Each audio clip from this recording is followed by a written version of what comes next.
Hello बच्चों, welcome to brain booster.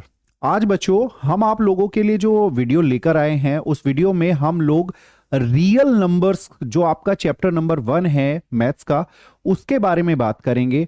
उसके सारे इंपॉर्टेंट कॉन्सेप्ट्स को समझेंगे, उसके सारे इंपॉर्टेंट क्वेश्चंस को करेंगे। और मैं आपको यकीन दिलाता हूं कि इस एक वीडियो को देखने के बाद आपको बाकी कोई वीडियो देखने की आवश्यकता महसूस नहीं होगी। उम्मीद करता हूं कि यह वीडियो आपको पसंद आएगी, और अगर वीडियो पसंद आए तो प्लीज वीडियो को लाइक करिएगा, शेयर करिएगा और कमेंट करके जरूर बताइएगा कि आपको ये क्लास कैसी लगी। तो चलिए फिर बिना समय गवाए आज की जो क्लास है उसको शुरू करते हैं। तो जैसा कि आज का हमारा जो टॉपिक है वो टॉपिक है रियल नंबर्स। हमारा टॉपिक क्या है? Real numbers. अब सबसे पहले ये समझ लेते हैं what are real numbers. Real numbers होते क्या हैं? तो अगर मैं रियल नंबर की बात करूं तो रियल नंबर्स में दो पार्ट्स आप लेके चलते हैं, दैट इज रैशनल नंबर्स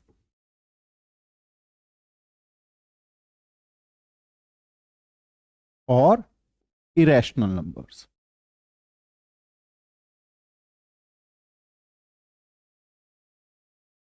ठीक है बेटा? यानी आपका जो रियल नंबर्स होता है वो कॉम्बिनेशन है किसका? रैशनल नंबर्स का और इरेशनल नंबर्स का। अब ये जो रैशनल नंबर्स होते हैं, आप इनको ये बोल सकते हैं कि ये नेचुरल नंबर,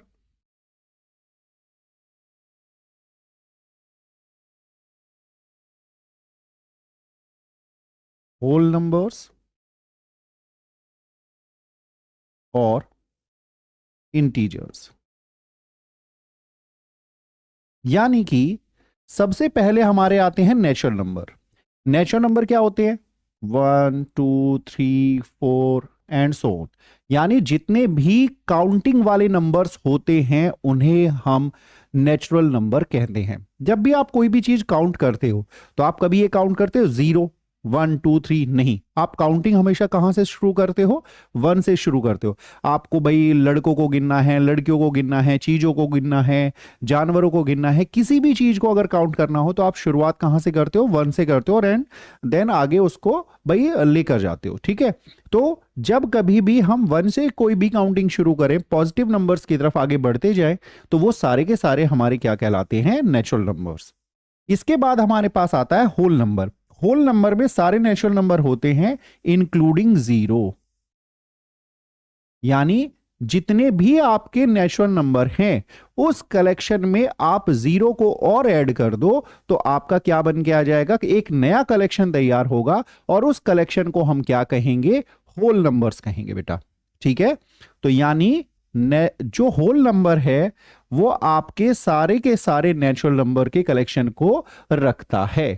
आगे बात करें इंटीजर्स। इंटीजर्स में क्या होता है कि उसके पास सारे होल नंबर्स तो होते ही हैं, उसके साथ साथ वो कुछ नेगेटिव नंबर्स भी रखता है। कुछ क्या, सारे ही नेगेटिव नंबर्स रखता है। दैट मींस इंटीजर्स के पास नेचुरल नंबर और होल नंबर्स सारे होते हैं, और जो रैशनल नंबर होता है, रैशनल नंबर्स इन सब को अपने पास रखता है। ठीक है? तो इरेशनल नंबर का अपना एक अलग कंडीशन है और रैशनल नंबर की अपनी एक अलग कंडीशन है। रैशनल नंबर्स वो नंबर्स होते हैं जिन्हें आप p बाई क्यू की फॉर्म में लिख सकते हैं। यानी 2/3, 3/4, 7/9, ऐसा कोई भी नंबर हो उसको हम क्या बोलते हैं? Rational number. और जितने भी इंटीजर्स हैं या होल नंबर्स हैं या नेचुरल नंबर्स हैं वो सारे के सारे आपके किसके अंदर आते हैं? रैशनल नंबर्स में काउंट होते हैं। इरेशनल नंबर्स की अगर मैं बात करूं तो इरेशनल नंबर्स वो सारे नंबर्स होते हैं जो कि p बाई क्यू की फॉर्म में नहीं लिखे जा सकते। ठीक है? इनका जो डेसिमल एक्सपेंशन होता है वो नॉन टर्मिनेटिंग, नॉन रिपीटिंग होता है, इसलिए आप इनको कभी भी p बाई क्यू की फॉर्म में नहीं लिख सकते। अगर हम इरेशनल नंबर्स के कुछ एग्जांपल्स की बात करें तो जैसे √2, √3, पाई एटसेट्रा। ठीक है? तो ऐसे बहुत सारे नंबर्स होते हैं जिन्हें आप p बाई क्यू की फॉर्म में नहीं लिख सकते, तो वो सारे नंबर्स आपके क्या कहलाएंगे? इरेशनल नंबर्स कहलाएंगे। आई होप आपको ये जो क्लियरेंस है कि व्हाट आर रियल नंबर्स वो आपको क्लियर हो गया होगा। ठीक है बेटा? अब हम, ये था हमारा चैप्टर का इंट्रोडक्शन, मतलब what are real numbers, real numbers क्या हैं, ठीक है। अब हम रियल नंबर्स के अंदर क्लास 10th में क्या पढ़ने वाले हैं उस पर चलते हैं। तो सबसे पहले जो हमारा इस चैप्टर का जो सबसे पहला टॉपिक है वो है the fundamental theorem of arithmetic, यानी कि अरिथमेटिक की आधारभूत प्रमेय, यानी फंडामेंटल थ्योरम, ठीक है ना, यानी जिसके ऊपर जो अरिथमेटिक है एक तरीके से टिका हुआ है। यहां पर मैंने उसकी एक छोटी सी डेफिनेशन आप लोगों के लिए लिखी हुई है। यह डेफिनेशन आपको आपकी एनसीईआरटी की बुक में आसानी से मिल जाएगी, ठीक है ना, मैंने कहीं से अलग से नहीं लिखी है, आपकी एनसीईआरटी की बुक में अवेलेबल है।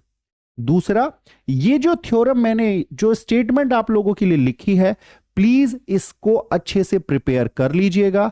2 नंबर में आ जाती है ये, आपका जो 2 नंबर का क्वेश्चन होता है उसके अंदर फंडामेंटल थ्योरम ऑफ अरिथमेटिक आ जाती है।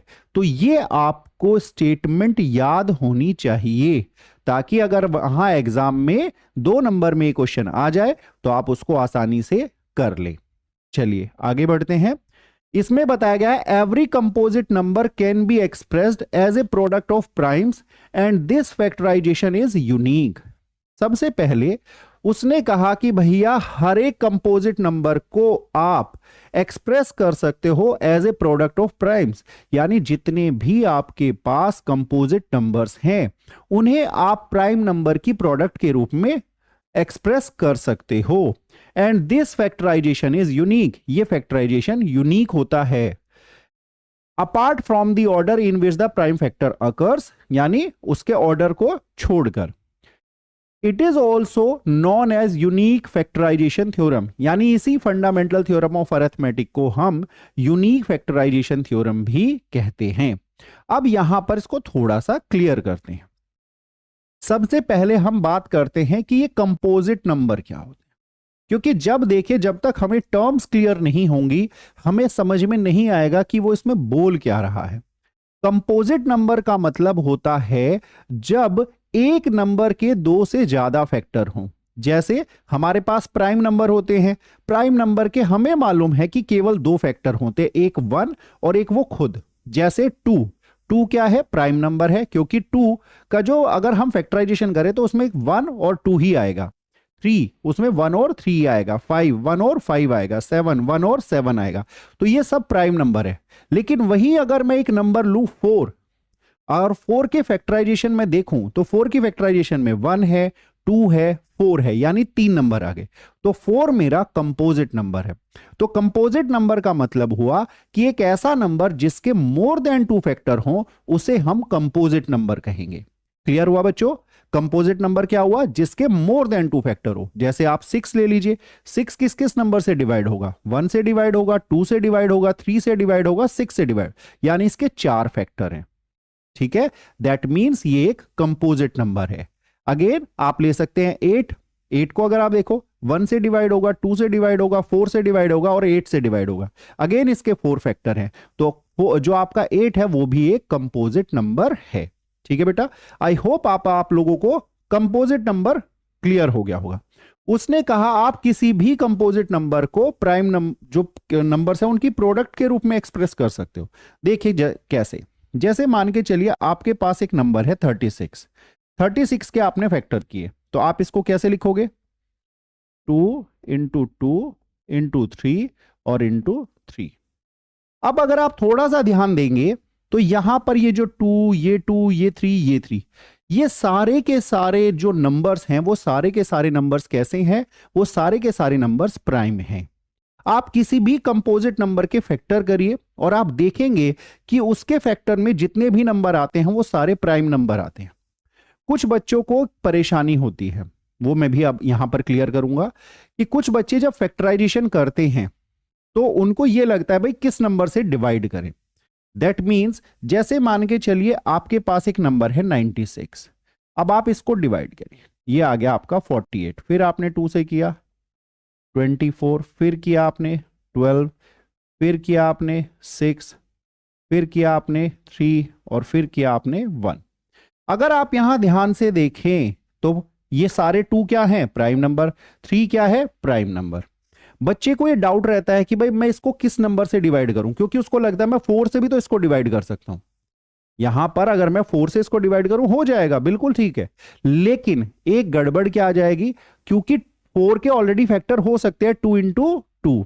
यानी जब कभी भी हम फैक्टराइजेशन करते हैं तो हमें हमेशा ध्यान रखना चाहिए यहां पर हमें कौन से नंबर लेने चाहिए, हमेशा प्राइम नंबर्स लेने चाहिए। कौन से नंबर, प्राइम नंबर्स, ध्यान रहेगा बेटा, ठीक है। तो जब कभी भी अगर कोई भी आपका कंपोजिट नंबर है और आप उसकी फैक्टराइजेशन करते हैं तो उसकी फैक्टराइजेशन में जितने भी फैक्टर ये आपके आ रहे हैं ये सारे के सारे फैक्टर प्राइम नंबर्स होंगे। आगे उसने कहा this factorisation is unique. Unique उसने इसलिए कहा है कि ये फैक्टराइजेशन यूनिक है। ये इसलिए यूनिक है कि क्या आप ये कह सकते हैं कि 36 के अलावा किसी और के भी फैक्टर ये होंगे, पॉसिबल ही नहीं है, क्योंकि अगर मैं इनकी मल्टीप्लाई कर रहा हूं तो 36 आएगा, तो किसी और नंबर के प्राइम फैक्टराइजेशन ये वाली पॉसिबल ही नहीं है। आगे है apart from the order in which the prime factor occurs. Apart यानी उसका जो ऑर्डर है उसे छोड़ दो। हो सकता है आपके किसी दोस्त ने इसी को ऐसे लिख रखा है, दूसरे ने ऐसे लिख रखा है, ठीक है ना। तो इसी को लिखा 3 तरीके से गया है, लेकिन बात एक ही है, क्योंकि इसमें हमारे पास 3 के 2 फैक्टर हैं, 2 के 2 फैक्टर हैं, यहां पर भी 3 के 2 फैक्टर हैं, 2 के भाई 2 फैक्टर हैं, यहां पर भी 3 के 2 फैक्टर और 2 के 2 फैक्टर हैं। इसलिए ऑर्डर मैटर नहीं कर रहा है, फैक्टर जो होंगे वो सेम होंगे, ठीक है। आगे उन्होंने कहा it is also known as unique factorisation theorem, और इसी फैक्टराइजेशन थ्योरम को हम क्या बोलते हैं, यूनिक फैक्टराइजेशन थ्योरम बोलते हैं। उम्मीद है यह आपको अच्छे से क्लियर हो गया होगा, ठीक है बेटा। अगर आपको ये अच्छे से क्लियर हो गया है तो अब हम इस पर बेस्ड कुछ क्वेश्चंस लगाएंगे ताकि आपको इसका जो कॉन्सेप्ट है वो और अच्छे से क्लियर हो जाए। चलिए देखते हैं। जैसे मैंने यहां पर लिखा है express each of the following positive integers as the product of its prime factor, ठीक है। हमें इसके प्राइम फैक्टर की जो प्रोडक्ट के रूप में इसको लिखना है। पहला नंबर है 260, हमने इसको 2 से किया, 130, 65, 5 से किया, 13 एंड नाउ 30। तो 260 को मैं क्या लिख सकता हूं, मैं लिख सकता हूं 2 की पावर 2 इंटू 5 और इंटू 30, क्योंकि यहां पर अगर आप ध्यान से देखेंगे 2 मेरा कितनी बार आया है, 2 बार, 5 मेरा कितनी बार आया है, 1 बार, 13 मेरा कितनी बार आया है, 1 बार। तो मैंने 2 की पावर 2 इंटू 5 इंटू 13 लिखा है। दिस इज, ये क्या है, इसकी फैक्टराइजेशन हो गई किसमें, प्राइम फैक्टर्स के रूप में। अब हमने 196 के भी ऐसे ही फैक्टर किए, 2 9 जा 18,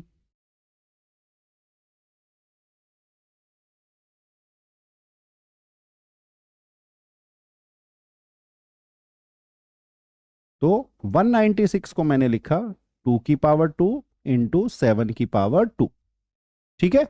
तो ये था इन नंबर्स का क्या लिखना था, मैंने product of its prime factor के रूप में लिखना था। इनको हमने इनके प्राइम फैक्टर की प्रोडक्ट्स के रूप में लिख दिया है, ठीक है। चल अगला है determine the values of P and Q, यानी आपको पी और क्यू की वैल्यू को डिटरमाइन यानी फाइंड करना है, पता लगाना है। That the prime factorisation of 2520 is expressible as this, यानी 2520 के अगर आप फैक्टर करोगे यानी उसकी प्राइम फैक्टराइजेशन करोगे तो उसके जो फैक्टर होंगे वो इस फॉर्म में आएंगे। आपको उसको कंपेयर करके पी और क्यू की वैल्यू को फाइंड करना है, ठीक है बेटा। चलिए सबसे पहले हम 2520 के फैक्टर कर लेते हैं। सबसे पहले 2 1 जा 2, 2 2 जा 4, 2 6 जा 12, 0, 2 6 जा 12, 2 3 0, 2 3 जा 6 1 5, सॉरी 3, अगेन 3, नाउ 5, नाउ 7। तो 2520 हमारा आया 2 की पावर 3, 3 की पावर 2 इंटू 5 और इंटू 7।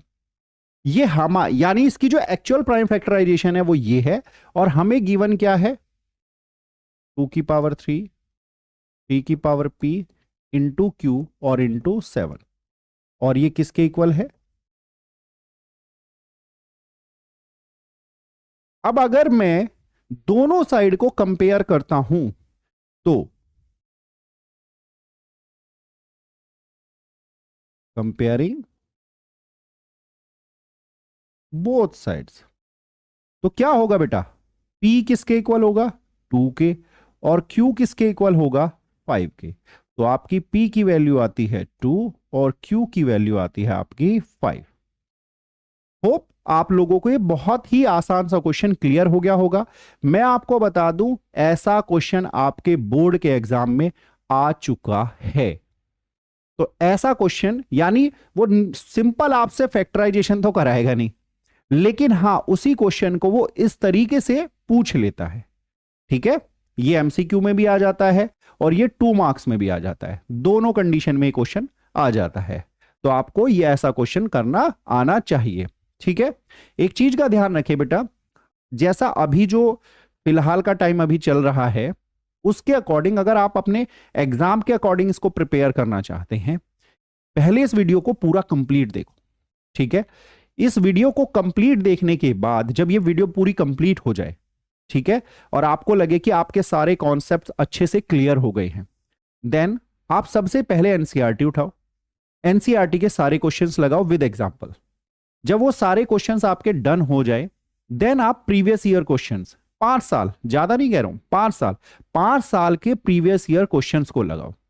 जब आप प्रीवियस ईयर के क्वेश्चंस को लगा लोगे और ये वीडियो आपने देख रखी है, तो मान लीजिएगा कि आपका ये चैप्टर अच्छे से प्रिपेयर हो गया है। ठीक है, तो ध्यान रखिएगा, मैं खाली ये नहीं कहूंगा ये वीडियो आपने देख ली और इसके बाद आप क्वेश्चंस लगाए ही ना, नहीं, ऐसा नहीं कहूंगा। ये वीडियो आपके लिए बहुत बढ़िया वीडियो है। क्यों? आपके सारे कॉन्सेप्ट्स क्लियर हो जाएंगे, हर तरह का क्वेश्चंस आपको यहां पर देखने को मिलेगा, जिसके बिहाफ पर आप किसी भी तरह का क्वेश्चन लगाने के लिए प्रिपेयर हो जाएंगे। लेकिन आपको पता कैसे चलेगा कि हां मुझे ये क्वेश्चंस करने आ गए हैं? वो पता चलता है प्रैक्टिस से।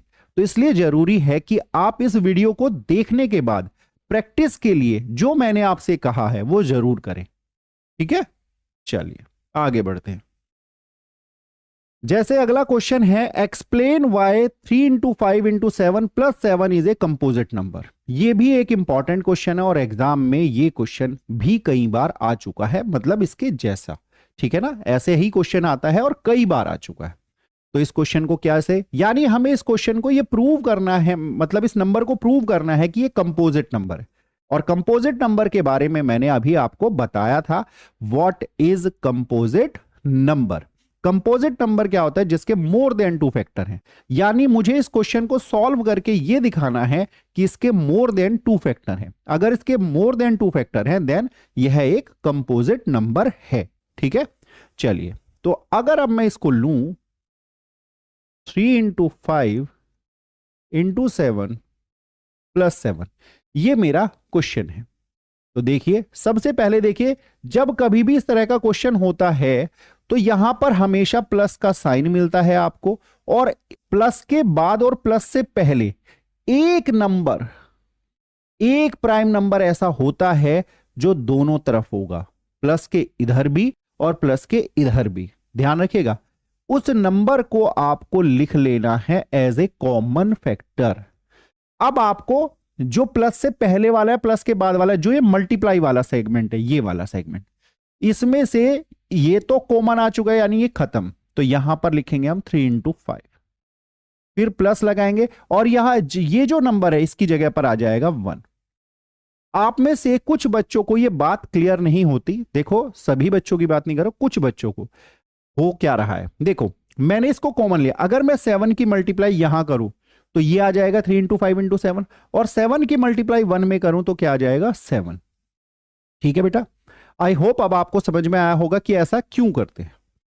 अब 3 × 5 = 15 और +1, अब ये आ गया 7 × 16। अब 16 को हम लिख सकते हैं 2 × 2 × 2 × 2। आपको क्या देखने को मिल रहा है इसमें? क्या इसके 2 से ज्यादा फैक्टर नहीं है? ये जो नंबर है ये नंबर 2 से डिवाइड होगा, ये नंबर 7 से डिवाइड होगा, ये नंबर 14 से डिवाइड होगा, ये नंबर 4 से डिवाइड होगा, ये नंबर 8 से डिवाइड होगा, ये नंबर 16 से डिवाइड होगा, ये नंबर 112 से डिवाइड होगा, क्योंकि 7 और 16 की जब मल्टीप्लाई करेंगे तो 112 आएगा, उससे भी डिवाइड होगा। यानी since it has more than 2 factors so it is a composite number. तो हम क्या लिखेंगे, since it has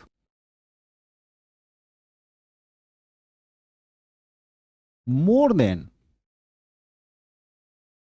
2 factors so it is composite number। यानी इसके 2 से ज्यादा फैक्टर हैं। अगर इसके 2 से ज्यादा फैक्टर हैं तो यह एक कंपोजिट नंबर है।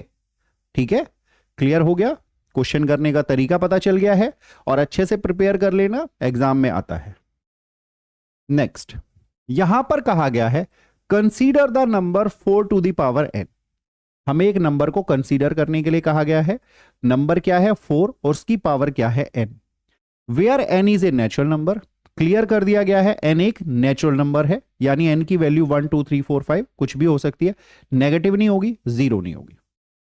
Check whether there is any value of n for which 4 to the power n ends with the digit 0।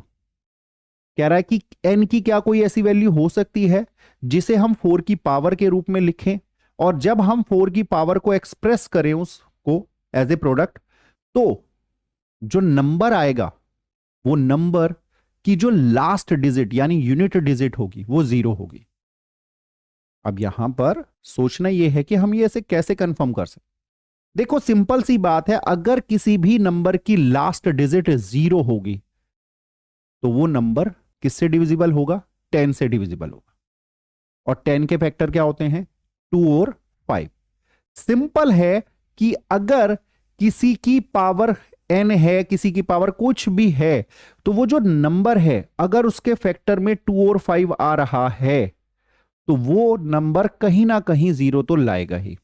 लेकिन अगर उसके फैक्टर में 2 और 5 नहीं आ रहा है, 2 आ रहा है 5 नहीं आ रहा है, 5 आ रहा है 2 नहीं आ रहा है, 2 5 दोनों ही नहीं आ रहे, तो वो 0 पर एंड नहीं करेगा।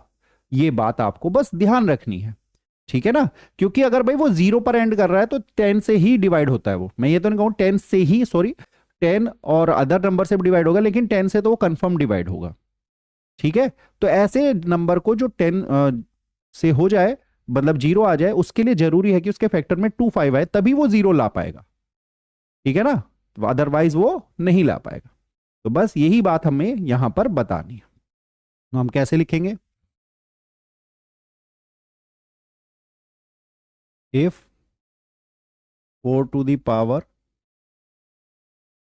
Ends with the digit 0 it would be divisible by 5। मैंने आपको अभी बताया क्योंकि मुझे 4 के फैक्टर अगर मैं कर रहा हूं तो वहां पर मुझे पता है उसके फैक्टर में 2 तो आ ही रहा है, ठीक है, 5 नहीं आ रहा है, तो मैंने इसलिए उसको लिखा कि वो 5 से डिविजिबल होगा। 2 से तो वो हो ही जाएगा क्योंकि 4 के फैक्टर में 2 तो आएगा ही। कौन सा फैक्टर नहीं है उसके पास, 5, मैं उसी को पकड़ के चल रहा हूं। तो मैंने लिखा अगर ये 0 पर एंड होगा तो ये 5 से डिविजिबल होगा। सिंपल सी बात है, किसी भी नंबर के लास्ट में 0 अगर आ रहा है तो वो नंबर 5 से डिविजिबल होगा ही होगा। आप चाहो तो चेक कर सकते हो, जिस भी नंबर के पीछे 0 आ रही है वो 5 से डिविजिबल होता है। ठीक है, it would be divisible by 5, ठीक है ना, but 4 to the power n has not any prime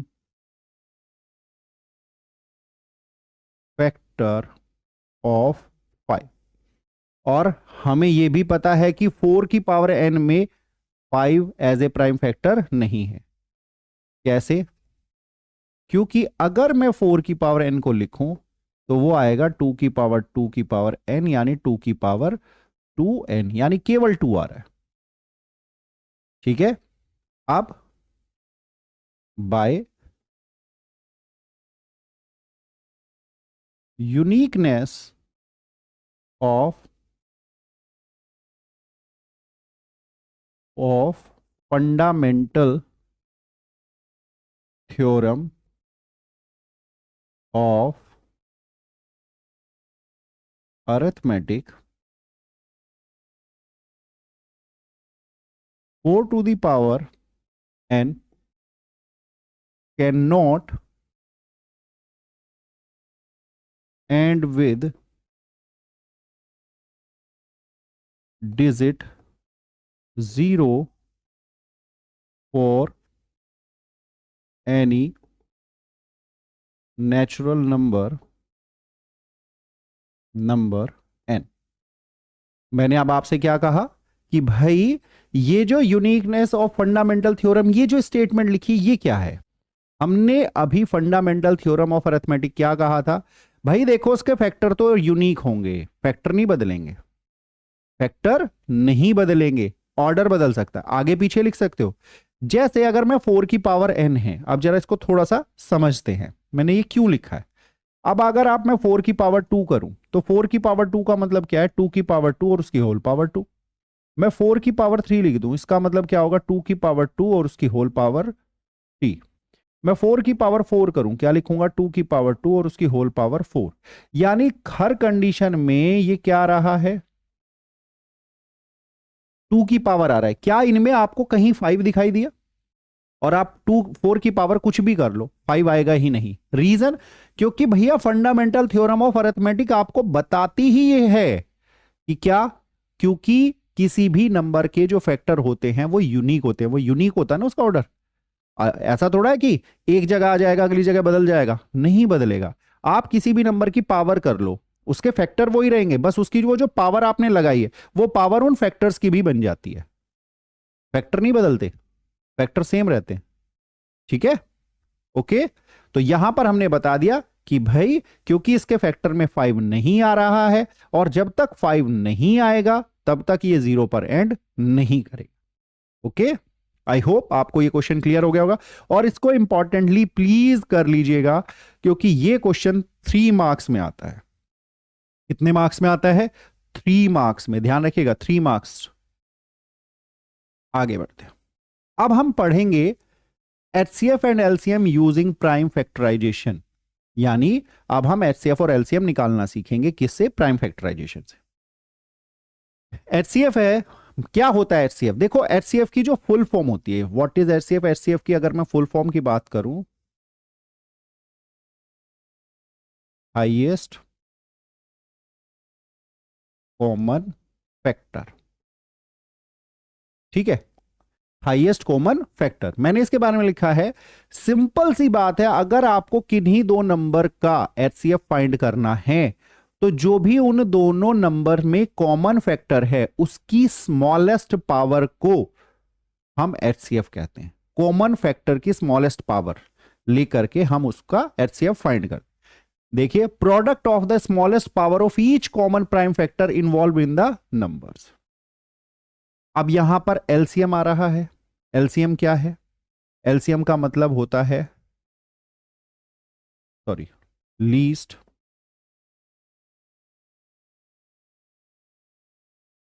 common multiple. Least common multiple, जाहिर सी बात है, जो कॉमन है वो तो लेना ही है, जो बचा हुआ है वो भी लेना है, और कॉमन में हाईएस्ट पावर वाला लेना। Product of the greatest power of each prime factor involve in the numbers, यानी जितने भी प्राइम नंबर उसमें इन्वॉल्व हैं दोनों में, उसकी जो हाईएस्ट पावर है वो उठाते रहो। कॉमन से हमारा यहां पर कोई मतलब नहीं।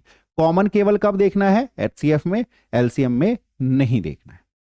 चलिए इसको अब थोड़ा सा समझते हैं थ्रू क्वेश्चन। जैसे find the HCF and LCM of 404 and 96 by prime factorisation method.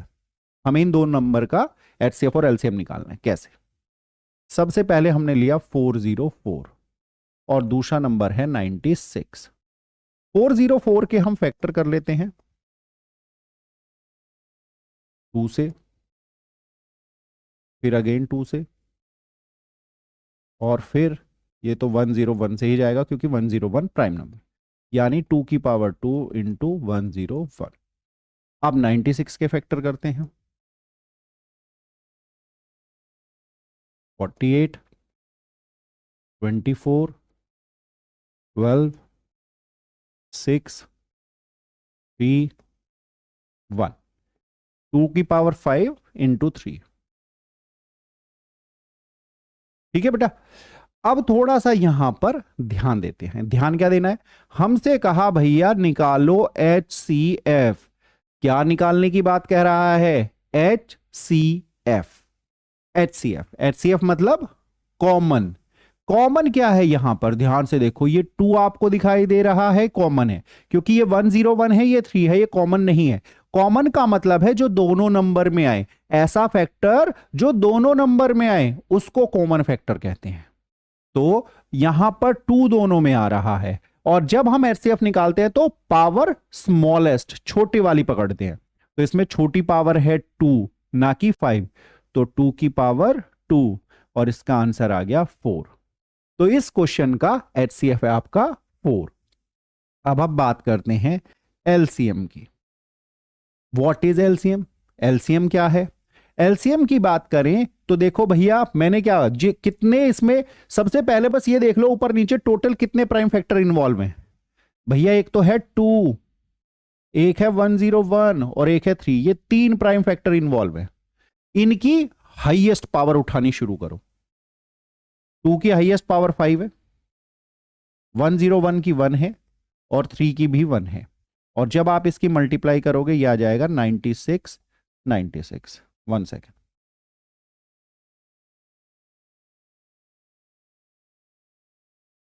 ठीक है, बस ध्यान क्या रखना है, आपको ये देखना है दोनों में कितने क्या प्राइम फैक्टर इन्वॉल्व हैं। मैं अगर यहां पर देखूं भाई, एक तो 2 इन्वॉल्व है, 101 इन्वॉल्व है, 3 इन्वॉल्व है, 3 ही थे ना, फिर सबके हाईएस्ट पावर उठा लो। भाई 2 की हाईएस्ट पावर इन दोनों में 5 है, 101 की क्योंकि इसमें तो है, इसमें है ही नहीं, और उसमें भी हाईएस्ट पावर 1 है तो मैंने 101 लिखा है, और 3 इसमें है और इसमें भी हाईएस्ट पावर 1 है तो 3 लिखा है। ठीक है, इन सब की मल्टीप्लाई कर लो, भाई 9696 आपका आ जाएगा, जो कि आपका क्या है, LCM है। उम्मीद करता हूं आपको HCF LCM क्लियर हुआ होगा। ठीक है, चलिए नेक्स्ट क्वेश्चन है, find the LCM and HCF of 917 and 729 by using prime factorisation method. तो बच्चों जैसा अभी हमने पहला क्वेश्चन किया था ना, बिल्कुल वैसे ही करेंगे। 3 अगर भाई 2 या 3 या 4 या 5 भाई नंबर्स अगर वो हमें दे देता है तो उससे हमें कोई फर्क नहीं पड़ता, करने का तरीका सेम ही रहता है। ठीक है, चलिए सबसे पहले 9 के फैक्टर करते हैं। तो सिंपल 3 इंटू 3, या हम इसको लिख सकते हैं 3 की स्क्वायर। 117 की बात करें तो 3 की स्क्वायर इंटू 30, 729। 729 की अगर मैं बात करूं तो यह आ जाएगा 3 की पावर 6। ठीक है, अब जरा बात कर लेते हैं किसकी, HCF। अब HCF में कॉमन देखना है भैया, 3 3 और 3। अब 3 कॉमन है और सबसे लोएस्ट जो पावर है वो है 2, तो 3 की पावर 2 यानी 9, वो आ गया इसका HCF। अब LCM की बात करते हैं।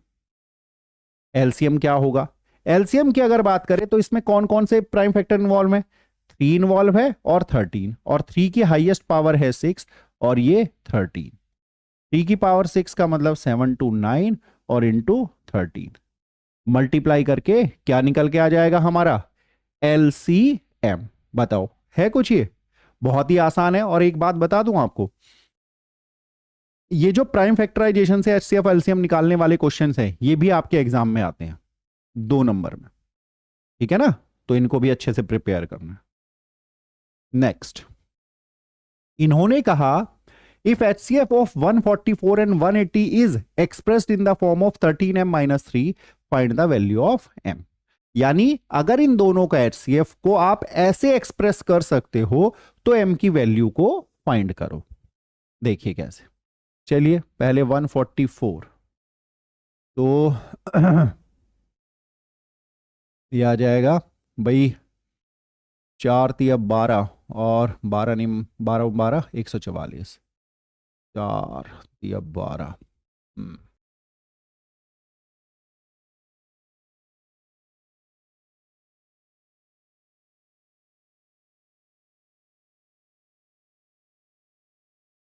यानी मैं लिख सकता हूँ 2⁴ और 3 180,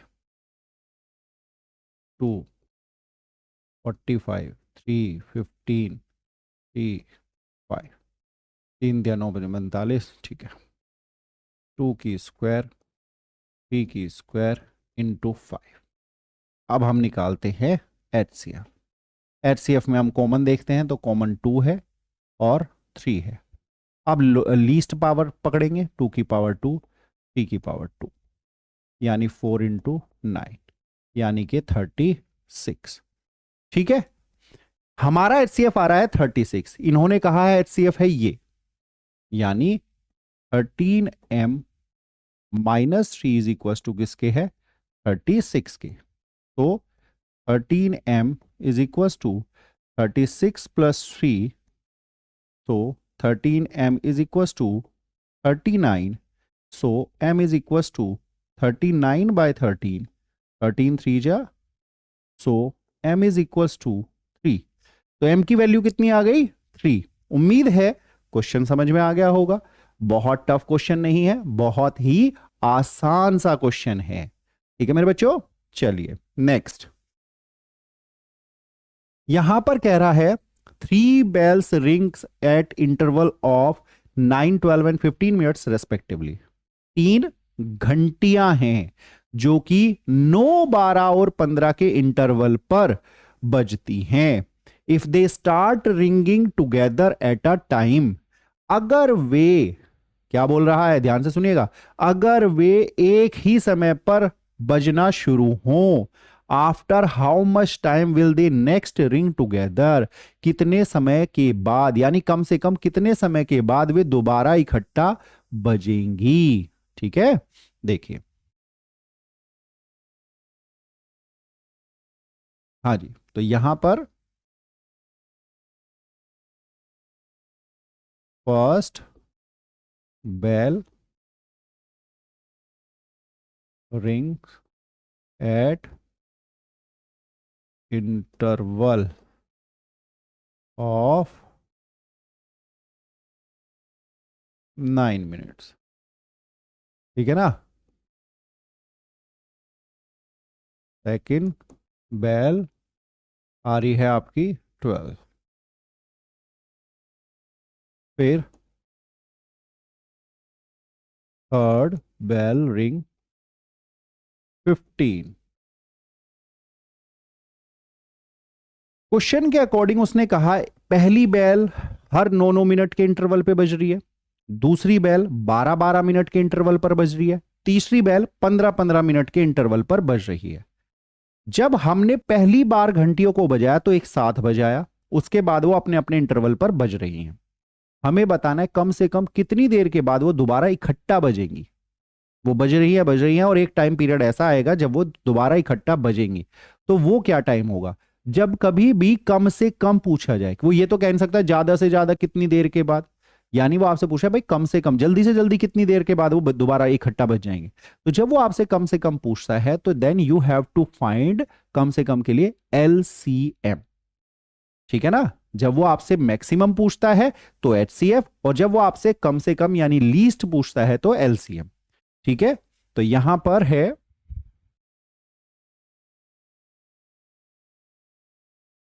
time when they will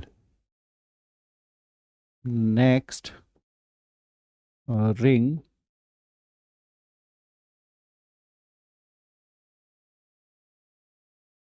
together. तो इसका मतलब हो जाएगा LCM ऑफ 9 12 एंड 15 मिनट्स। अब अगर आप 9 के फैक्टर करोगे तो 3 की स्क्वायर, 12 के फैक्टर करोगे 2 की स्क्वायर इंटू 3, और 15 के फैक्टर करोगे तो 3 इंटू 5। यहां से एलसीएम की बात करें, अब इसमें कितने फैक्टर इन्वॉल्व हुए, यानी कितने प्राइम नंबर इन्वॉल्व हैं? एक तो 2, 3 और 5। 2 की हाईएस्ट पावर है 2, 3 की हाईएस्ट पावर 2, 5 की हाईएस्ट पावर 1, तो 4 इंटू 9 इंटू 5, तो यानी 9 बजे 45 और 45 चौक 180 मिनट के बाद, यानी 18 आफ्टर 180 मिनट और 180 मिनट को हम क्या लिख सकते हैं? 3 आवर्स। यानी वो 3 घंटे के बाद दोबारा इकट्ठा बजेंगी, फिर अपना बजती रहेंगी, फिर 3 घंटे बाद फिर वो दोबारा से इकट्ठा बजेंगी। तो मेरे प्यारे बच्चों, उम्मीद है कि आपको ये क्वेश्चन भी आसानी से समझ में आ गया होगा, कोई दिक्कत नहीं होगी। अगर कोई दिक्कत है तो दोबारा से एक बार क्वेश्चन को फिर रिपीट कर लीजिएगा, समझ में आ जाएगा।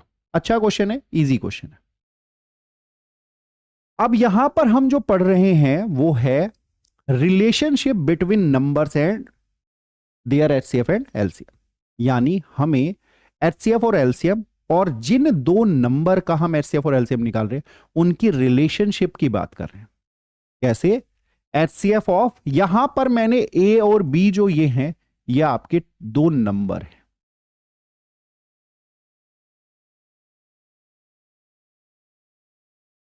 यानी दो नंबर का एचसीएफ, दो नंबर के एलसीएम की मल्टीप्लाई हमेशा उन दोनों नंबर की मल्टीप्लाई यानी प्रोडक्ट के इक्वल होती है। यह बात हमें पता होनी चाहिए, क्योंकि इस पर बेस्ड कई क्वेश्चन बन जाते हैं एग्जाम के पॉइंट ऑफ व्यू से। चलिए देख लेते हैं अब इस रिलेशनशिप पर कैसे क्वेश्चन बनते हैं। जैसे हमारा पहला क्वेश्चन है, the HCF of two numbers is 27। दो नंबर का एचसीएफ 27 है, देयर एलसीएम इज 162, उनका एलसीएम 162 है। One of the number is 54, एक नंबर 54 है। Then find the other number, तो आपको दूसरा नंबर फाइंड करना है। तो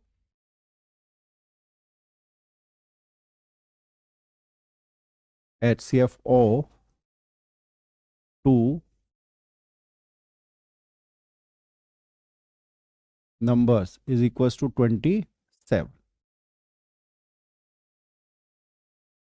LCM of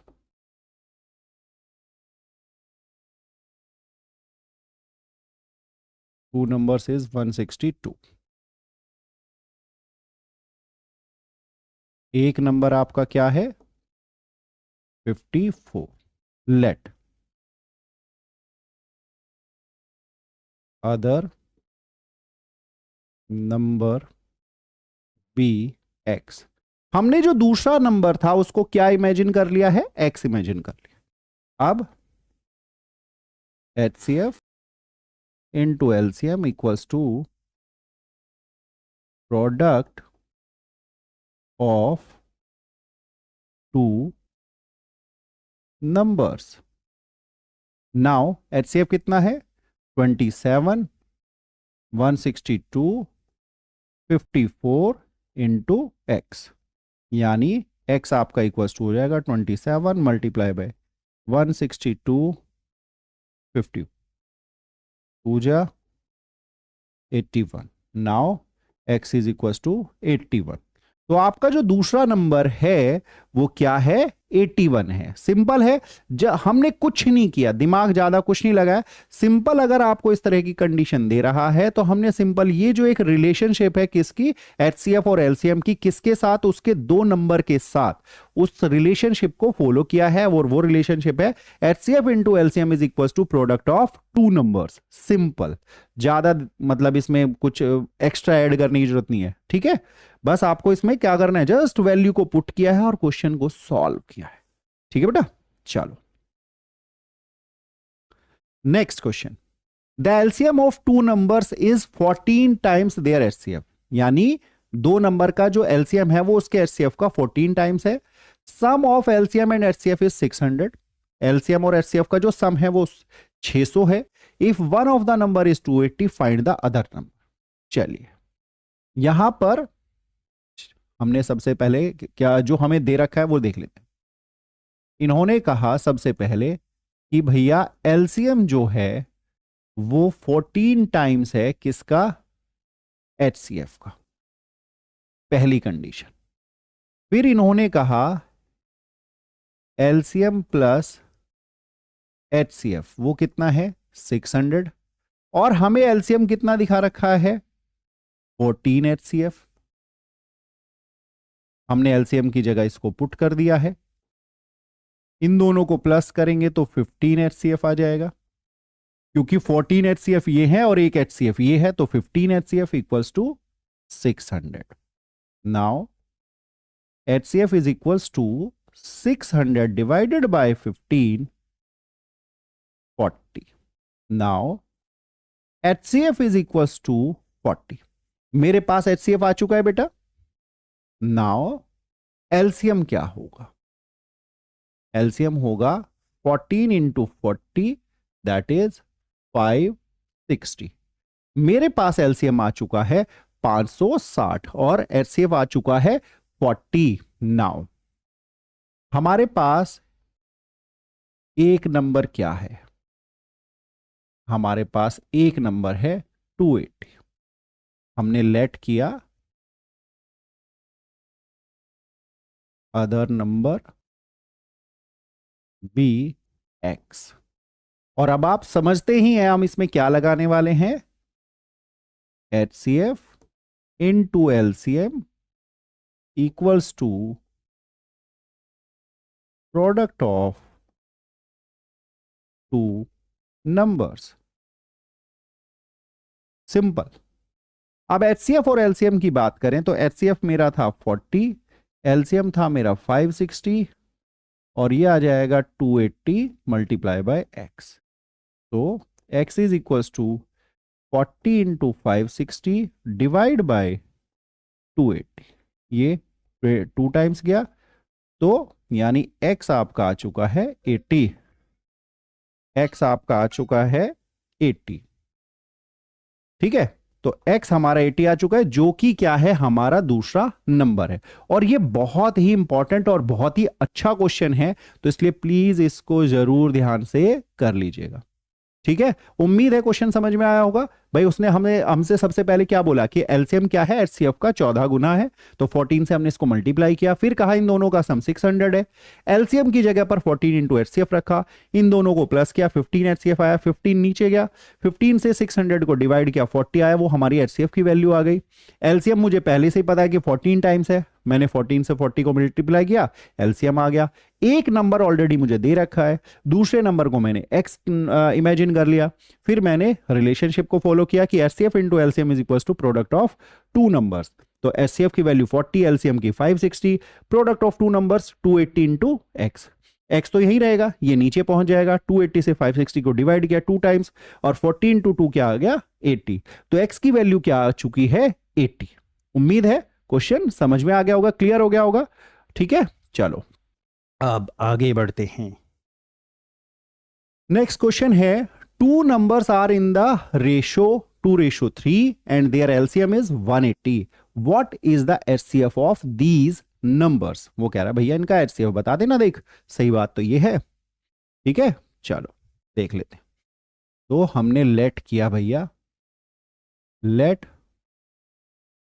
to numbers be 2x and 3x। अब आप एक बात बताओ, इनका LCM क्या होगा? 2x और 3x का, ये हो जाएगा 2 इंटू 3 इंटू एक्स, कितना? 6x। भाई जाहिर सी बात है x भी कोई ना कोई नंबर होगा, तो 2 3 जा 6 इंटू एक्स। ओके, डन है। अब उसने कहा, और इनका HCF दे कितना रखा है उसने? 180। तो वो कितना हो गया? 6x। इससे इसको डिवाइड किया 30, यानी x मेरा आ चुका है 30। ठीक, तो मेरे नंबर क्या आ जाएंगे? फर्स्ट नंबर क्या आएगा मेरा? फर्स्ट नंबर आ जाएगा मेरा 2 इंटू 30, यानी कि 60। और सॉरी,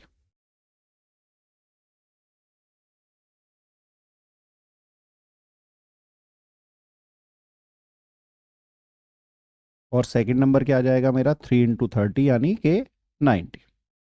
मुझसे उसने पूछा है एचसीएफ फाइंड करना है। क्या फाइंड करना है? एचसीएफ। चलो जी, अगर मैं इन दोनों में देखूं क्या कॉमन है? एक्स कॉमन है, तो एचसीएफ क्या हो गया मेरा? एक्स। और एक्स की वैल्यू क्या निकल के आई थी? 30। तो एक्स की वैल्यू 30, तो इसका जो एचसीएफ है वो 30 है। ठीक है, मैंने तो ऐसे किया। अगर आप चाहो तो 60 और 90 के फैक्टर करके तब भी आप एचसीएफ निकाल सकते हो, वो भी बिल्कुल सही है। ठीक है, नॉर्मली नहीं तो मुझे दिखाई दे रहा है 2x और 3x में क्या कॉमन है? x ही तो कॉमन है, और जब x कॉमन है तो जो कॉमन होता है वही तो एचसीएफ होता है। तो x मेरा कॉमन था, इसलिए x की वैल्यू जो 30 है वही उसका क्या है? एचसीएफ है। आप चाहो तो इसके फैक्टर करके भी अगर आप इसका निकालोगे तो एचसीएफ आपका 30 ही आएगा। आई होप आपको क्लियर हो गया होगा। उम्मीद है यहां तक के सारे क्वेश्चंस आपको अभी तक समझ में आ गए होंगे। हाँ तो बच्चों, अब हमारा जो टॉपिक है वो है रीविजिटिंग इरेशनल नंबर्स, यानी हम दोबारा अब इरेशनल नंबर्स के बारे में थोड़ा सा पढ़ लेते हैं। ठीक है ना, यानी उनको एक बार रिविजिट कर रहे हैं कि क्या होते हैं। एक मैंने कंडीशन लिख ली है, a if a prime number p divides a square then p divides a। इसका मतलब क्या है? वो आपसे कह रहा है कि अगर एक प्राइम नंबर p किसी नंबर की स्क्वायर को डिवाइड करता है तो वो नंबर उस नंबर को भी डिवाइड करेगा। ये बात हमें पता होनी चाहिए। क्या कह रहा है देखिए, मान के चलिए 2 एक नंबर है, वो 36 को डिवाइड कर सकता है, हमें पता है। ठीक है ना। अब अगर मैं ये जो 36 है ये किसकी स्क्वायर है? 6 की, तो जो हमारा 2 है वो 6 को भी डिवाइड करेगा। वो ये समझाना आपको चाहता है। ठीक है, कि इसके द्वारा हमें यह पता चल रहा है कि कोई भी प्राइम नंबर अगर किसी नंबर की स्क्वायर को डिवाइड कर रहा है तो वो प्राइम नंबर जिस नंबर की वो स्क्वायर उस नंबर को भी वो डिवाइड करेगा। ये बात ध्यान रखनी है। ठीक है, क्योंकि इसका यूज अब आगे आने वाले क्वेश्चंस में आपका होगा। अब जो क्वेश्चंस हम करेंगे वो है भैया बहुत ही इंपॉर्टेंट, 3 नंबर का फिक्स्ड क्वेश्चन जो आपके एग्जाम में आता ही आता है। ठीक है, इरेशनल नंबर का टॉपिक इस चैप्टर का सबसे इंपॉर्टेंट टॉपिक है, जो फिक्स्ड क्वेश्चन है। इस पर एक क्वेश्चन आता ही आता है, किसी भी कीमत पर ऐसा नहीं होगा कि क्वेश्चन नहीं आता। ठीक है, देखिए जैसे यहां पर मैंने आपके लिए पहला क्वेश्चन लिखा है, prove that √2 is an irrational number. यानी √2 एक इरेशनल नंबर है, इसे प्रूव करके दिखाना है। मुझे मालूम है कि √2 एक इरेशनल नंबर है, लेकिन उसे प्रूव करना है कि वो एक इरेशनल नंबर है। वो कैसे करेंगे? चलिए देखते हैं। सबसे पहले हमने लेट किया, let √2 is a rational number. हमने √2 को एक रैशनल नंबर मान लिया, तो √2 को हम a/b या p/q, क्योंकि अगर रैशनल नंबर है तो इसे p/q की फॉर्म में लिखा जा सकता है, और where a and b are coprime. ठीक है, अच्छा मैंने ये यहां पर लिखा कि a और जो b है वो को प्राइम है। a और b क्या है? को प्राइम। क्या मतलब है a और b को प्राइम है? इसका मतलब ये है कि ये जो मैंने फ्रैक्शन लिखी है, ये जो रैशनल नंबर लिखा है, ये स्टैंडर्ड फॉर्म में है। समझिए कैसे, जैसे मैंने लिखा 2/3, अगर मैं इन दोनों का एचसीएफ निकालूं तो 1 आएगा। क्या आएगा एचसीएफ इसका? 1। इसका मतलब ये जो 2 और 3 हैं ये को प्राइम नंबर है। ठीक है, अगर किन्हीं भी दो नंबर्स का एचसीएफ 1 हो तो वो दोनों नंबर को प्राइम कहलाते हैं।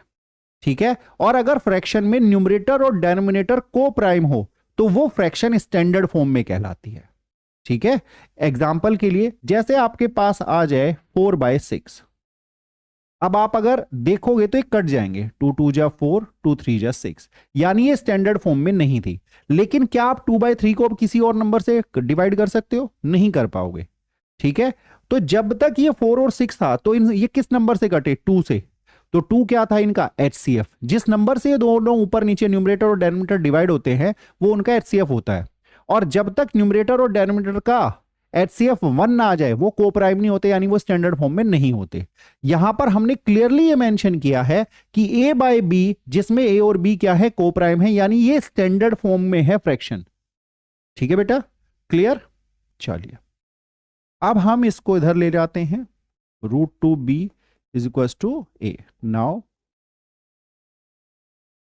स्क्वायरिंग बोथ साइड, भाई दोनों साइड की स्क्वायर कर दो, क्या आ जाएगा, 2b² is equal to A²। Now b² is equal to A²/2। अब यहां पर ध्यान से देखिए, 2 क्या है, एक प्राइम नंबर है और वो किसको डिवाइड कर रहा है, A² को, क्योंकि यहां पर क्या आ रहा है, वो कह रहा है अगर A² को 2 डिवाइड करता है तो क्या आ रहा है, B²। क्लियर, ठीक है ना, क्योंकि वो उसके इक्वल है। 2 डिवाइड्स B², तो 2 डिवाइड्स A। ये बात मैंने अभी आपको बताई कि अगर कोई प्राइम नंबर किसी नंबर की स्क्वायर को डिवाइड करता है तो वो प्राइम नंबर उस नंबर को भी डिवाइड करेगा। हमारा 2A² को, सॉरी ये B² लिख दिया, हमारा 2A² को डिवाइड कर रहा है तो 2A को भी डिवाइड करेगा। ठीक है, अब अगर 2 ने A को डिवाइड किया है तो कहीं ना कहीं तो डिवाइड किया ही होगा, यानी हमने उसको एज्यूम कर लिया C, where C is any real number, यानी C कोई भी रियल नंबर हो सकता है। भाई अगर डिवाइड करेगा तो कहीं ना कहीं तो डिवाइड करेगा ना, 3 टाइम्स 4 टाइम्स 10 टाइम्स 100 टाइम्स, कहीं ना कहीं तो डिवाइड करेगा ही। अब इसको यहां पर सब्स्टिट्यूट कर दो,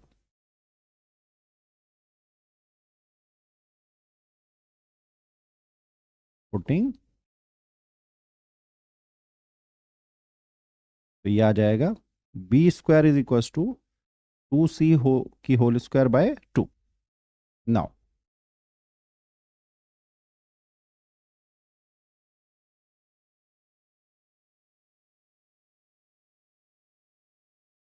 अब आपका आ जाएगा B² is equal to 4C² bye 2।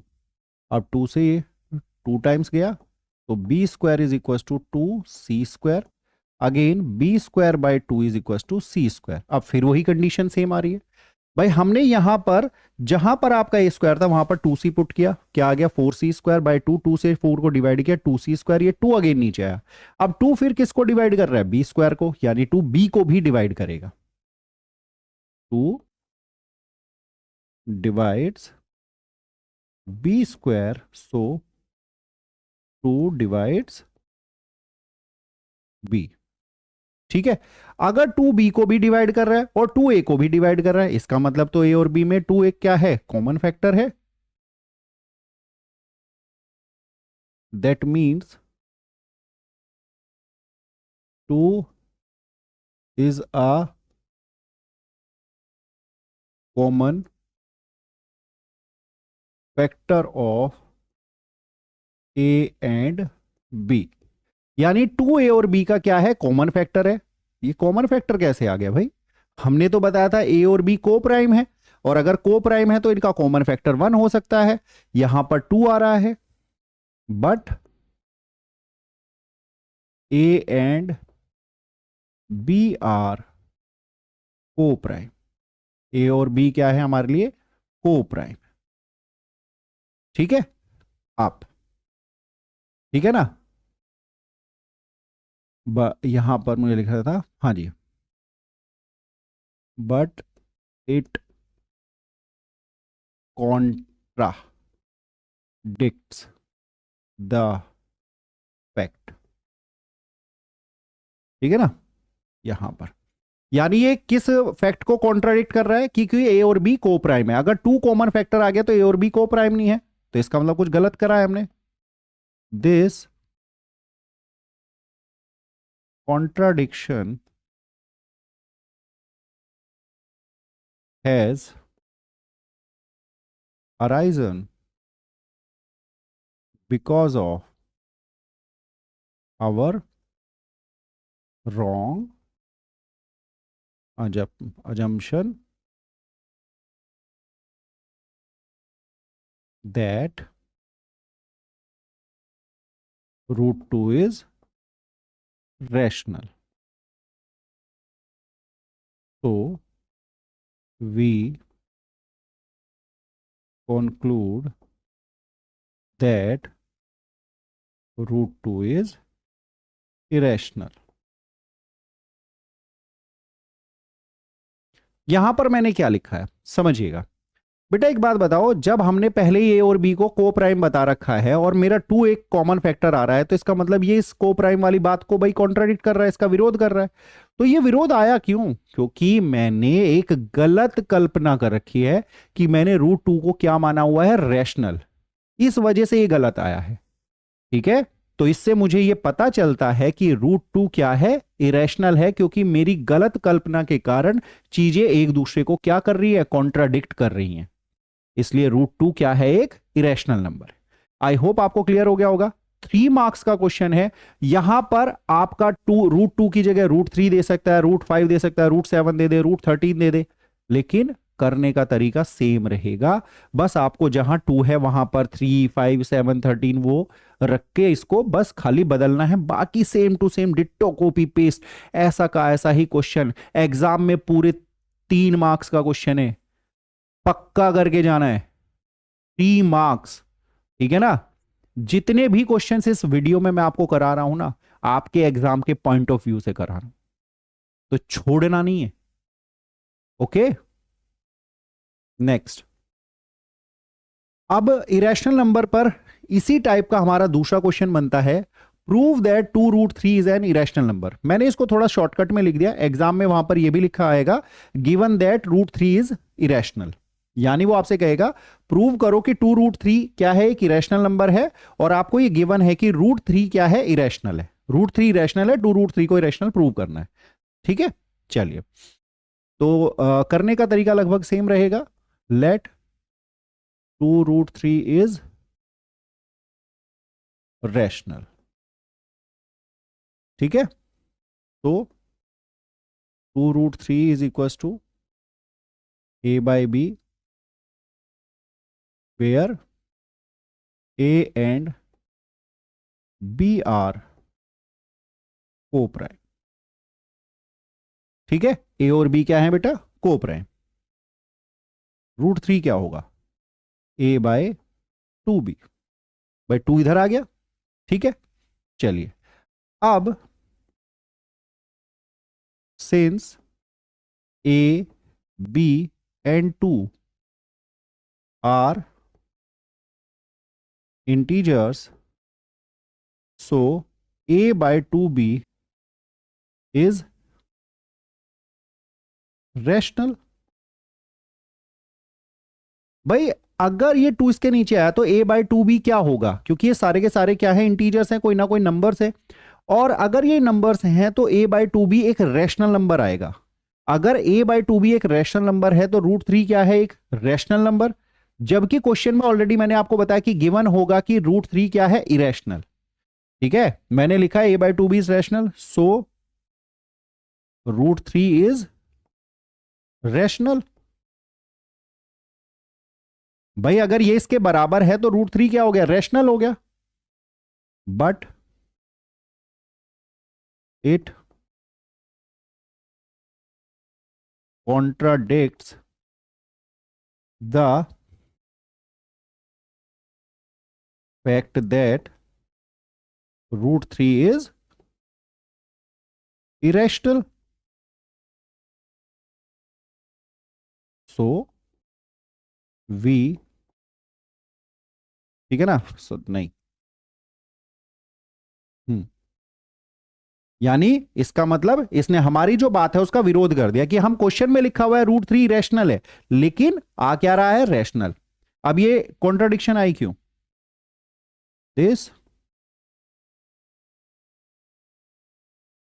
Contradiction has arisen because of our wrong assumption that 2√3 is rational. So we conclude that 2√3 is irrational. ठीक है बेटा, आई होप क्लियर हो गया होगा। तो जो पहले वाला क्वेश्चन है वो थोड़ा सा लेंदी होता है, लेकिन ये जो ऐसे इस तरह के क्वेश्चन आएंगे अभी आगे और भी क्वेश्चन है वो छोटे हो जाते हैं। सिंपल, हमने इसको क्या माना, सबसे पहले रैशनल माना। रैशनल मानने के बाद हमने क्या काम किया, इसको a बाई बी के इक्वल रखा। जो भी इसके साथ नंबर है यहां पर आपको बस जो स्क्वायर रूट के अंदर जो नंबर है उसको छोड़ना है, बाकी सब चीजों को इधर लेके आ जाओ। अब इधर लेके जब आओगे तो वो जो आपका फॉर्म होगा वो एक रैशनल नंबर फॉर्म होगा, और वो रैशनल नंबर अगर बराबर है किसी रैशनल नंबर के तो इसका मतलब ये भी रैशनल हो जाएगा। और अगर ये रैशनल है तो पहले ही क्वेश्चन में गिवन मिलेगा कि ये तो इरेशनल है। भैया यहां रैशनल वहां इरेशनल, यानी ये बातों में क्या हो रहा है, कॉन्ट्राडिक्शन हो रहा है, विरोध हो रहा है। और जब कॉन्ट्राडिक्शन हो रहा है तो इसका मतलब भैया हमने कुछ ना कुछ गलत किया है। हमने क्या गलत किया है कि हमने उसको गलत इमेजिन किया है कि वो रैशनल है। तो इससे हमारा ये कंक्लूजन निकलता है कि ये इरेशनल है, क्योंकि अगर हम गलत लेके चल रहे हैं तो हमारा जो चीजों में विरोध आ रहा है, और अगर वो विरोध आ रहा है तो हमने गलत कल्पना की है। ठीक है बेटा, आई होप क्लियर हुआ होगा। चलो next, show that 2 minus root 3 is an irrational number. चलिए देख लेते हैं। अगेन करने का तरीका सेम रहेगा। Let 2 minus root 3 is rational. अगर रैशनल है तो 2 minus root 3 is equal to a by b, where a and b are co-prime।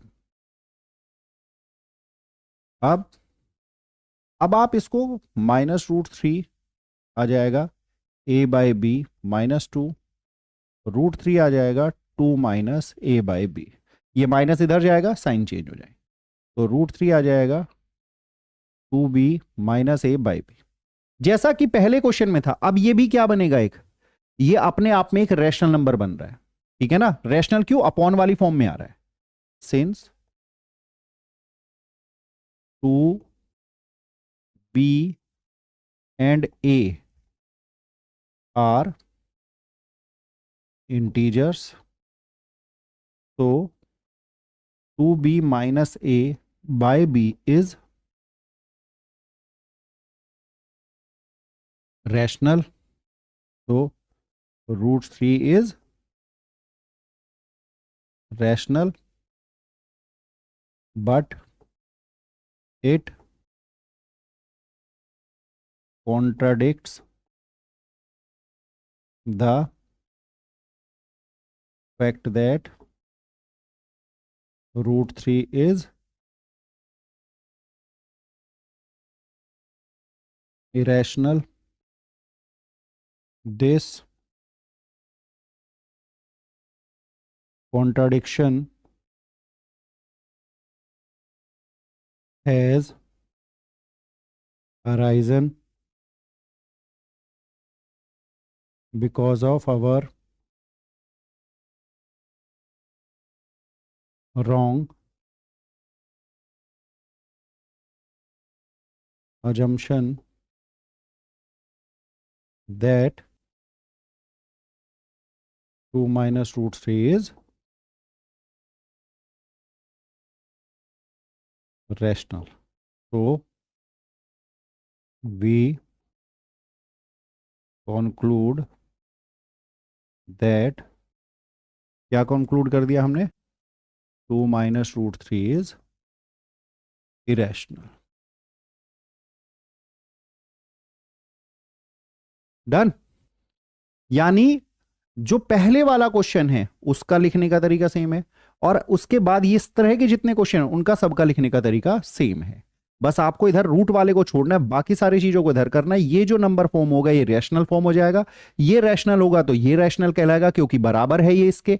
और अगर ये रैशनल है तो क्वेश्चन में पहले से ही देगा कि ये तो इरेशनल है, ये कॉन्ट्राडिक्शन आ जाएगा। ये कॉन्ट्राडिक्शन क्यों आ रहा है? क्योंकि हमने गलत अजम्पशन कर रखी है कि ये रैशनल है। और अगर भाई ये रैशनल है और गलत है तो इसका मतलब ये क्या होगा? इसका उल्टा ही होगा, यानी ये इरेशनल है। क्लियर बच्चों? चलो नेक्स्ट। नेक्स्ट में कह रहा है prove that √2 plus √3 is rational, यानी हमें √2 प्लस √3 को क्या प्रूव करना है? करना है मेरे बच्चों, हाँ, रैशनल प्रूव करना है। ये देखो ये गलत लिख दिया, इरेशनल प्रूव करना है भैया। ठीक है, चलो let √2 plus √3 is equals to, sorry,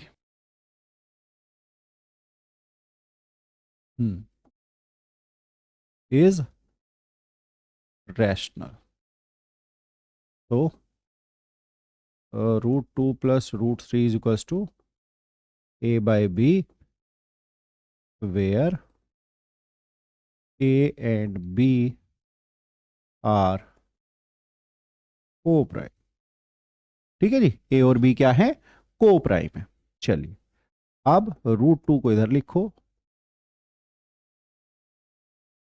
ये हो गया। अब आपको करना क्या, ध्यान रखना किसी को भी ले जा सकते हो, ये जरूरी नहीं है कि मैंने √2 इधर रखा है √3 इधर। आप √3 को इधर लिख लो, √2 को इधर लिख लो, कोई दिक्कत नहीं है, कोई परेशानी नहीं। अब आपको करनी है स्क्वायरिंग। जब दोनों पर स्क्वायर रूट हो ना तो स्क्वायरिंग करनी पड़ेगी। तो ये क्या आ जाएगा? √2 की स्क्वायर,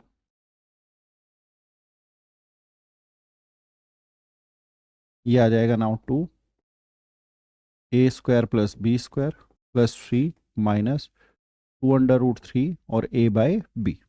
ठीक है, यहां पर क्या लगाया मैंने? x माइनस वाई की whole square, x square plus y square minus 2xy। ठीक है, आइडेंटिटी यूज करिए। अब 2 minus 3 minus a square by b square is equal to minus 2√3 और a बाय बी। हमने क्या काम किया है, बस ये जो रूट वाला जो मतलब टर्म थी उसको इधर छोड़ा है, बाकी सारी टर्म इधर लेके आ गए। Now -1 minus a square by b square is equal to -2√3 और a बाय बी। ये आ जाएगा -b square plus a square upon में b square multiply by b by 2a और -√3, माइनस से माइनस कैंसिल, b से एक b की पावर कैंसिल। तो ये आ जाएगा b square plus a square upon में 2ab। अब अगेन फिर दोबारा से देखो, ये फिर क्या बन गया? रैशनल। किसके इक्वल? √3 के। मैंने पहले बता रहा है, क्वेश्चन में पहले ही देगा √2 √3 क्या है? इरेशनल है। लिख दीजिए since a b and 2 are integers, तो b square plus a square bye 2ab is rational. That means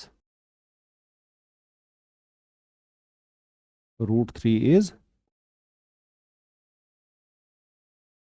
rational, but it contradicts the fact that क्या? √3 is irrational.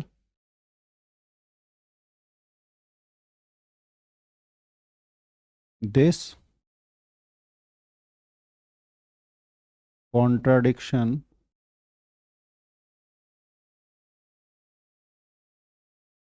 has arisen because of our wrong assumption that √2 plus √3 is rational, so we conclude that √2 plus √3 is irrational. Done. ये देख लो भाई, √2 plus √3 क्या है? Irrational है। Done है या नहीं है? तो उम्मीद है कि ये क्वेश्चन भी आपको आसानी से समझ में आ गया होगा। बस इतना ध्यान रखना, अगर दोनों पे स्क्वायर रूट है तो एक स्क्वायर रूट वाले को इधर लेके जाना है, स्क्वायरिंग करनी है, और स्क्वायर करने के बाद जिधर की साइड दो टर्म है उसमें या तो a माइनस बी की होल स्क्वायर या a प्लस बी की होल स्क्वायर लगेगा, और उसके बाद स्क्वायर रूट वाली टर्म को एक साइड छोड़ देना है और बाकी दूसरी साइड में बाकी सारी टर्म्स ले जाओ। जैसे मैंने क्या करा, सबको एक साइड लेके आया, √3 को इधर छोड़ा है, बाकी सारी टर्म्स इधर ले आया। ठीक है ना? और इससे क्या बना मेरा? एक रैशनल नंबर। बाकी की रामायण सेम है जैसा कि आपने पहले किया है।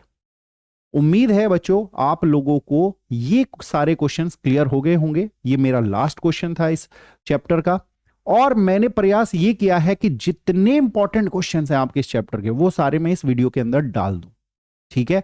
अब आप लोगों का काम क्या है? वीडियो आपने देख ली, कंप्लीट हो गई। पहले तो फटाफट नीचे है ना कमेंट बॉक्स में लिख दो फुल वीडियो सीन या वॉच्ड। ठीक है ना? ओके, अगर आपने पूरी वीडियो देखी है तो ठीक है ना, मुझे मालूम चल जाएगा कि आपने पूरी वीडियो देखी है। ठीक है?